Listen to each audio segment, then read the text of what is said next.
La question que je me pose, c'est est-ce que les modèles ont changé parce qu'ils se sont professionnalisés? Est-ce parce que une bonne partie des startups ont atteint une taille suffisamment importante et intéressante pour les banques pour se normaliser? La question que je me pose également, c'est évidemment celle de la rentabilité. Parce qu'on a pu lire des propos de fondateurs de startups encore actuelles, de licornes, qui disent la rentabilité, c'est pas le sujet. La rentabilité, c'est la croissance. À tort ou à raison, mais j'aimerais bien avoir ton avis là-dessus.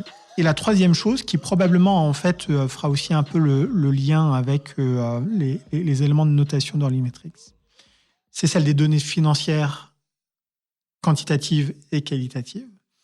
C'est-à-dire, quand on a des considérations d'hypercroissance, on ne peut pas, à mon avis, avoir des considérations, on va mettre ça sous le chapeau de société à impact. On ne peut pas dire je suis une société qui veut privilégier l'hypercroissance, pas la rentabilité, et en même temps considérer un point de vue, en tout cas des critères, voire des stratégies ESG. Tu vois, tu vois ce que je veux dire? Oui, je vois tout à fait. Je vais d'abord te répondre sur la première et ensuite on parlera. Je ne suis pas 100% d'accord avec toi sur le second point, même si effectivement je vois un peu sur quoi tu veux mettre le doigt. Si je reprends juste le rapport à la rentabilité, donc moi je suis pas, vous avez compris, je suis quelqu'un d'assez terre à terre, je suis pas idéaliste ni quoi que ce soit. Ça veut dire que le système de mesure de la valeur, je parle entre maintenant et 2050, je sais pas ce que sera fait le monde d'après, mais aujourd'hui les entreprises, la valeur elle se mesure aussi à travers des éléments financiers. C'est l'état actuel du monde. Je sais pas si c'est bien ou si c'est pas bien, mais en tout cas c'est comme ça. Dans ce monde-là, la rentabilité c'est pas une option.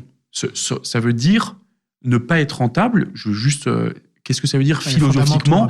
Ça veut dire que tu détruis plus de valeur que ce que tu n'en crées. On est d'accord. C'est-à-dire que d'un côté, je crée de la valeur, ça s'appelle le chiffre d'affaires. Des gens me payent pour aller créer de la valeur, un pull, un service que vous voulez. Et d'un côté, je détruis de la valeur avec du travail de mes employés, je détruis de l'eau, de l'énergie pour aller produire ce service. Ne pas être rentable, ça veut dire que tu détruis plus que ce que tu ne crées. Mesuré en euros, certes, mais l'euro, c'est juste la retranscription de l'eau que tu as détruit et le travail que tu as détruit, le temps de tes employés. Donc, à partir de ça, c'est fini, c'est un fondamental, on a tout dit.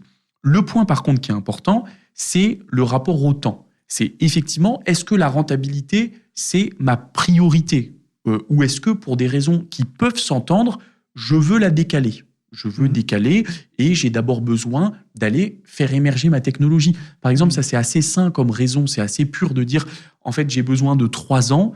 Je prends l'exemple d'un médicament. On comprend bien en fait que les 2 premières années du médicament, elle peut pas être rentable. La société de médicaments, elle ne fait que vérifier que son médicament, sur des tonnes et des tonnes de patients, il mène pas d'effets secondaires. Si je regarde le schéma d'une biotech, ça me paraît assez sain en fait qu'elle soit pas rentable pendant cette phase-là. Je le comprends. Elle doit faire ses essais cliniques. Elle est plutôt dans de la dépense et effectivement, ensuite elle va mettre sur le marché et elle va faire ça. Mais donc voilà, c'est qu'une question d'écalage. Ça c'est un exemple. En fait, voilà. Mais là où je te rejoins, avant la mise en marché en fait du médicament de cette biotech, il y a quand même de l'innovation, il y a des brevets, il y a tu crées. Donc là, on a pris un exemple qui était facile. Ouais. Voilà, c'est je suis pas rentable au service de je fais avancer la science quasiment.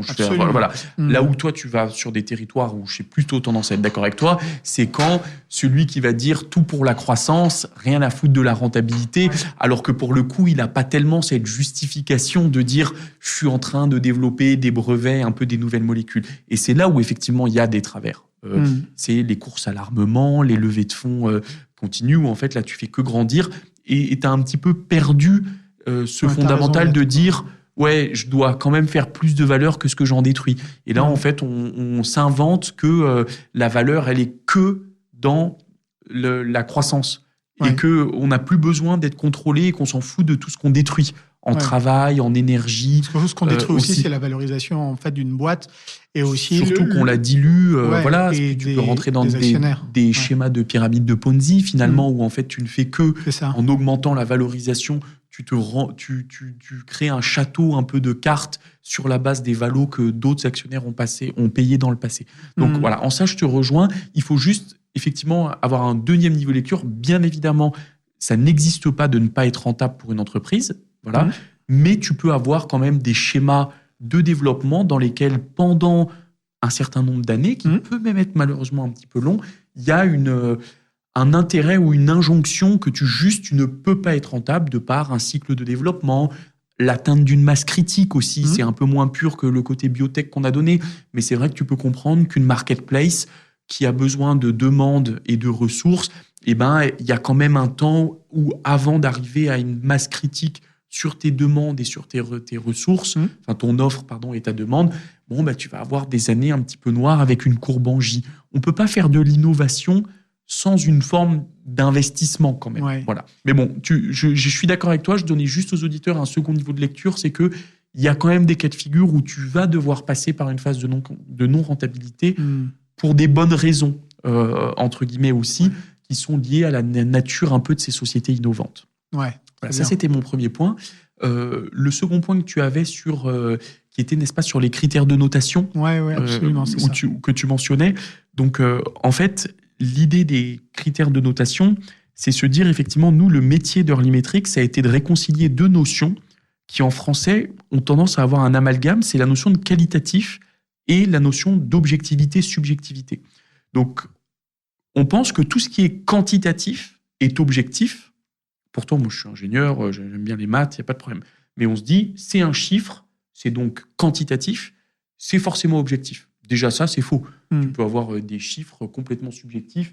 Si tu dis que 10, c'est gros, non, par rapport à 1000, c'est petit, mais par rapport à 1, c'est gros. Donc, j'amène une subjectivité ou en tout cas un biais, alors que pourtant, j'ai fait une donnée qui était quantitative.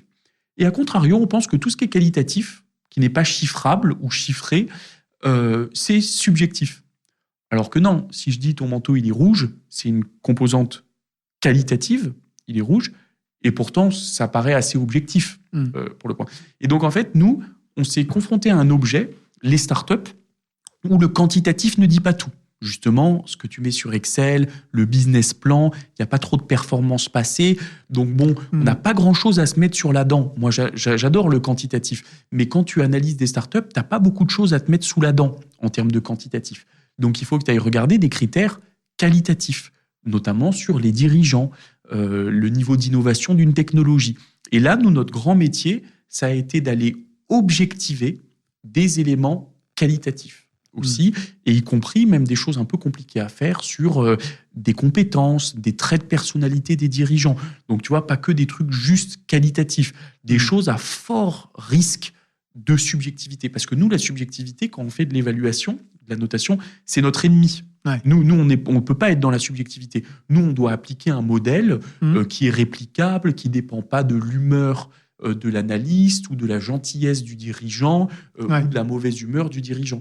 Nous, on doit être dans des choses qui sont réplicables et surtout objectivables, parce que nos clients, ils s'en foutent de savoir si Pierre, Paul ou Jacques, l'analyste, il était de bonne humeur ou il adore cette techno parce qu'il l'utilise en perso. Absolument. Nous, ce qu'il veut, c'est des critères qualitatifs, objectivables, avec un barème, ce genre de choses. Oui, très bien. Mais il y a aussi, en fait, les sujets donc plus ESG. Oui. J'en parlais sur justement en fait cette opposition entre et à laquelle tu as très bien répondu, ce qui est de l'ordre en fait de l'hypercroissance, de la croissance, de la rentabilité, mais aussi en fait du bien-être. Oui. Hein, je me souviens de ton point. Ouais. Pour finir un peu sur ce sujet-là, je trouve que tu mets un petit peu une opposition en disant si tu es dans une société à impact positif, tu ne peux pas forcément être dans l'hypercroissance. Moi, ma lecture que j'ai, c'est plutôt que l'hypercroissance, elle va probablement te poser de la complexité sur ton exigence ESG. La lecture que j'ai du sujet, c'est l'impact, c'est qu'est-ce que tu fais et ce que tu fais a un impact positif. Alors que l'ESG, c'est comment tu réalises ton objet social. Donc, je vais être très caricatural, je suis désolé. Une société qui fait des missiles ou des jeux d'argent, ça, c'est le qu'est-ce qu'elle fait. Maintenant, le comment, ça va choquer peut-être certaines oreilles, mais je peux être une société qui est dans le jeu d'argent ou malheureusement dans l'armement et avoir une politique ESG très intense au centre du point. Certains ne seront peut-être pas d'accord avec moi, mais nous, on sépare les choses, on fait de l'évolution. Alors que l'impact, c'est vraiment qu'est-ce que tu fais, toi, ton objet social. C'est vrai que si tu es dans les jeux d'argent, ou la pornographie, des choses. Tu peux, effectivement, là, ton impact, tu es plutôt dans un impact négatif. Et donc, nous, on a séparé les choses. Et là où moi, je te rejoins, mais pas complètement, c'est l'hypercroissance. C'est vrai que tu as une telle tension sur la croissance de la société, un tel enjeu à faire les choses très vite, à lever beaucoup d'argent aussi. C'est vrai que l'hypercroissance et les critères ESG, c'est pas forcément facile de concilier les deux. Je te rejoins moins sur l'impact parce que peut-être même, je prends un contre-pied par rapport à ce que tu dis, une société à impact très positif, très marqué. J'ai presque envie, moi, qu'elle soit en hypercroissance parce que ça voudrait dire qu'elle ira très vite aussi. Donc voilà, moi, ma lecture un peu du sujet, c'est l'hypercroissance. C'est pas forcément compatible avec une excellence ESG parce que tellement ton énergie est portée vers la croissance, tu vas forcément avoir un peu moins de capacité à aller exceller sur l'ESG par rapport à une société qui est plutôt stable aussi et qui peut vraiment se concentrer sur la manière qu'elle a de réaliser les choses. Alors que sur l'impact, je suis moins d'accord avec toi. Je pense que ça peut le faire et j'ai même envie que ça le fasse. J'ai envie que les boîtes à impact, elles soient en hypercroissance.